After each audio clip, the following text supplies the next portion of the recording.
검찰 조직을 막 흔들고 있는 거죠. 이때 최선의 방법은 전공법이죠. 전공법. 오늘 제가 시청 포인트라고 말씀드린 부분부터 먼저 하겠습니다. 자, 쌍으로 불려갑니다. 쌍으로 불려갑니다. 누구? 이재명, 김혜경. 자, 검찰이 이재명, 김혜경 부부 소환 통보를 했습니다. 소환 통보. 왜 같이 부부를 소환을 통보하느냐? 부부를 같이 하느냐? 이재명 경기도지사 때 경기도지사 법인카드죠. 그건 이재명이 책임을 져야죠. 그걸 막 무슨 뭐 초밥 사고 무슨 뭐 제수용품 사고 막 자기들 살림살이하는데 보탰다면. 그리고 그것을 쓴 사람은 쓰도록 지시를 한 사람은 김혜경이죠. 그러니까 일종의 공범입니다. 그리고 이 두 명이 소환이 되는데 2+1 소환입니다. 또 한 사람 소환될 사람이 있습니다. 누구? 그 실행을 한 배소현 5급 공무원. 배소현 씨는 지금 기소가 하나 돼 있는데 그것은 선거법 관련해서 법인카드 쓴 거고 10만 4천 원인가 그거고 지금 수사를 받고 있는 것은 그것보다 훨씬 더 큰 그 법인카드 가지고 뭐 일상용품 막 산 거, 일제 샴푸 사고 막 이런 거 전부 다. 자, 그거 전부 다 해서 2+1으로 이제 소환이 돼야 되죠. 지금 이재명과 김혜경에 대해서는 소환 통보를 검찰이 수원지검에서 했는데 각각 날짜를 한 너댓 개씩 줬다는 겁니다. 자, 이 날짜 중에서 골라서 오세요. 우리가 편히 받을 테니까 몇 월 며칠 오라. 딱 찍질 않을 테니까 너댓 개 날짜를 양쪽에 주고 자, 골라서 오세요. 물론 두 사람이 손잡고 오지는 않겠죠. 아마 같은 날은 자기들이 피할 겁니다. 자, 같은 날 피해도 뭐 어쩔 수 없이 부르기는 따로 이제 불러서 소환해서 조사를 하는데 기소를 할 때는 같이 하죠. 기소. 구속영장까지 하는 게 옳겠지만 자, 구속영장까지는 안 갈 수도 있죠. 뭐 현직 그 국회의원이고 야당 대표는 지금 잠깐 내려놨지만 어쨌든 기소를 해도 두 사람이 같이 기소가 됩니다. 배시원 씨까지 2+1 기소가 되죠. 그러면 어떤 상황이 벌어지느냐? 재판을 할 때 같이 나옵니다. 부부가 같이 손잡고 나가야 됩니다. 재판할 때는. 따로따로 재판을 안 하죠. 서로 같은 공범 같이 부르죠. 같이 불러서 이 두 사람이 그 이재명, 김혜경 두 사람이 나란히 법정에 서고 그 옆에 +1으로 배시원 씨가 서고 그 장면이 예상이 되는 거죠. 그때 이 조국, 정경심 이 두 사람이 같이 법정에 선 적이 있었습니다. 자녀 입시 비리로. 근데 그때는 피고인은 정경심, 조국은 그 재판에서는 자기 재판에서는 피고인이지만 그 재판에서는 정인 이렇게 썼죠.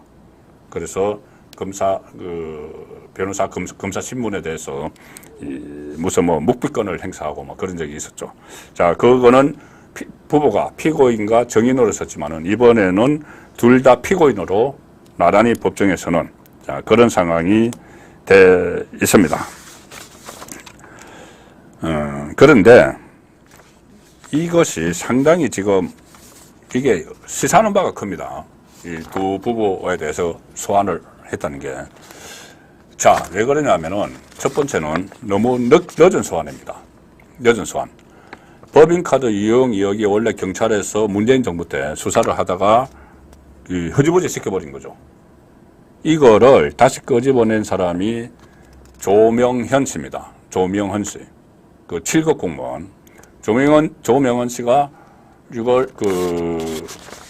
국민권익위원회에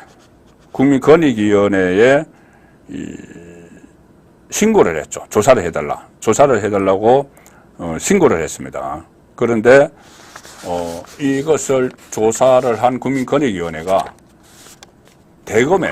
대검찰청에 수사 의뢰를 했습니다. 아, 이것은 범죄 혐의가 있어서 수사를 해야 돼요. 그때 경찰에서 한 거는 엉터리예요. 문재인 정부 때 수사한 건 엉터리예요. 수사를 해야 된다고 해서 넘겼고 대검에서 수원지검으로 보내서 전담팀을 만들어라 해서 전담팀까지 꾸렸는데 그 사이에 물론 조명현 씨는 수차례 가서 참고인 조사를 하고 했지만 이게 그게 작년 8월입니다. 지금 8월달 다음 달이죠. 1년 동안 손 놓고 있었던 겁니다. 1년 동안, 손을 놓지는 않았습니다. 뭐 조명에서 계속 이제 갔으니까. 근데 크게 진전이 안 됐죠. 이재명을 소환을 안 했죠. 이재명, 김혜경을 1년 동안 소환을 안 한 겁니다. 뭐 소환을 해야지 뭐 기소를 하든지 할 텐데. 자, 그런데 갑자기 소환이 됐죠. 이 소환된 시점이 민주당이 현직 검사 4명 탄핵안 발의한 이틀 후입니다. 이 소환된 건 오늘 알려졌지만은 지난 4일에 그 업무상 배임 등 혐의 피의자 신분으로 출석해서 조사받으라 이렇게 이 3일에 보좌관에게 통보했고 4일에 공식 문건으로 소환 통보를 했습니다. 자, 그래서 민주당이 이거 뭐 국면 전환용이다 뭐 이렇게 이야기를 하는데 국면 전환용이 아닐 때가 어디 있죠. 이재명에 대한 그 소환을 할 때마다 국면 전환이라고 하는데 그러면 민주당에서 아예 그냥 소환 날짜를 정하든지 어쨌든 이제 그것과는 별개로 왜 이게 의미가 있다고 제가 말씀드리냐면은 1년 동안 끌어오던 수사를 갑자기 검사 4명이 탄핵안이 발의가 되고 나서 이틀 후에 이재명과 김혜경을 같이 부른 거죠. 검찰이 불났다는 이야기입니다. 검찰이 불났다. 이게 검찰이 뭐 보복 이런 그 개념으로 말씀드리는 게 아닙니다. 검찰이 안 하던 수사를 그래도 현역 그때가 야당 대표고 대선에도 출마를 했고 국회의원이고 그래서 좀 수사를 아주 이제 면밀히 하든지 어쨌든지 이렇게 강압적으로 강제 수사에 안 들어가고 있는 이 시점인데 이재명이 그래도 자기 이제 다른 사건들이 수사가 조용하고 재판이 막 열리고 하니까는 이거를 방어하기 위해서 검찰 조직을 막 흔들고 있는 거죠. 검찰청 해체하겠다부터 시작을 해서 수사한 검사들을 특검을 하겠다. 그리고 실제로 탄핵하겠다. 4명에 대해서 탄핵안을 발의를 하고 하니까 검찰에서 할 수 있는 최선의 방법이 뭘까요? 이 상황에서. 만약에 우리가 그렇게 해서 당한다고 생각을 하면 검찰이 당하는 것처럼 당한다고 하면 이때 최선의 방법은 전공법이죠. 전공법. 정면 돌파를 하는 겁니다. 이 전공법이 뭐냐? 수사를 원칙대로 하는 거죠. 그동안 이 야당 권력, 여의도 대통령, 민주당의 아버지 이렇게 불리는 사람에 대한 수사를 정말 원칙대로 하기 어렵다. 그래서 좀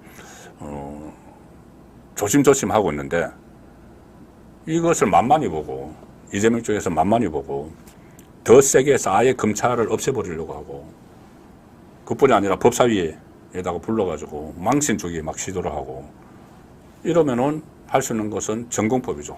바로 막으려고 했던 수사, 방해하려고 하는 수사, 그 수사를 그대로 하는 게 정면 돌파하는 거죠. 이원석 검찰총장도 굴하지 마라 이런 메시지를 줬지 않습니까? 그러면은 이재명 수사를 제대로 해야 되는 겁니다.